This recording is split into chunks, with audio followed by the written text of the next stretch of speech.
I'm so excited. Well, you can see why am I this excited? Oh my can I know in the week of Thanksgiving, my community Thanksgiving. Ikene Shineke maka bountiful harvest in Anam. Nke a na-akpọ Ọta Anam. Mmesi ka nchetela anyị niile na Ọta Anam bụ izu eziokwu. Ya bụ izu na-abụ dị n'echi. Nke ndị kalenda ndị oyibo si no August 23rd okeke. Ya bụ Ọta Anam. Sikwa ka nchetela anyị bụ ndị Anam. Na Anam na-eli ji. Anam a na-awaro ji. The difference is in the spoken word. Ili ji na ịwa ji. Anam na-eli ji maka na anyị bụ ndị nwa na-alụta ji nwe.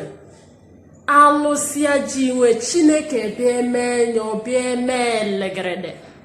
Bịa ruo mba nna gwa gị bebu tie ndị aba bụrụ nsị evi. Ibute ji nwe ike na-esi Chineke nwe emeli ka ji nwe luo ri na-arụ oji luo nwe. Abịa ejebeje ewu onye wuo. Abacha anya. Ọ bụrụ na abachasị anya wusie nye ewu. Abịa ete ove. Na-eliro rice mbọsị ote na Anam. No. Oli ji na ọta ove. Ya bụ my own word.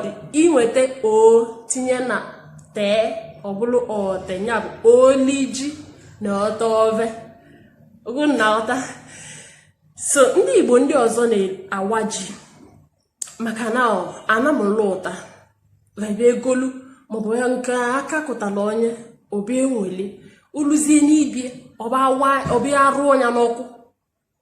arụ ọnya n'ọkụ ụbọchị ịwa ji nke ụmụnna anyị ndị Igbo ndị ọzọ arụ ọnya n'ọkụ abịa enwele mma ba awa anya awa obi elutusie nya bụ na o zuru maka na asị ka elie ovu onye elisi mba ji mana ọ bụrụ na abịa arụsị anọkwa ba awa anya nke ọbụla ụdị na-eji eme ịwa keeki connect anya maka na keeki nwe na ovu enwere ike ilisie mana ka o nwee lutusi igwe mara abịa awa anya awa arụ maka ndị Igbo ndị ọzọ ji awa ji mana ịbịa na Anam anyị nwa bụ ndị na-alụ ụta nya bụ ji anyị na-eli asụ ọnya asụsụọ sịasịa na-etinyere ya akpụ na-etinyere ya garị sịasịa ka na-asụ mbọsị otenwe ọnya ka nje nwe aṅụleri nne maka na izuụka a niile bụ izuụka Thanksgiving in my community.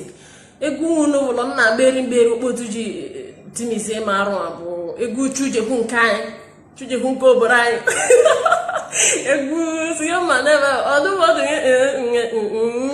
igwe ala dị amara m ibe ndị ọzọ the sound is organic sound bụ nke anyị ote bụ nke anyị ka uche unu dịkwa ya na Anam a na-awaro ji Anam na-eli ji ya bụ mbọsịwa sụọ nli lie tọve lie elikwane rice maka mma ada abịaghị nra. Okay, ka mbanye ọzọ ka nsori ya gụọ egwu a ga-ebeze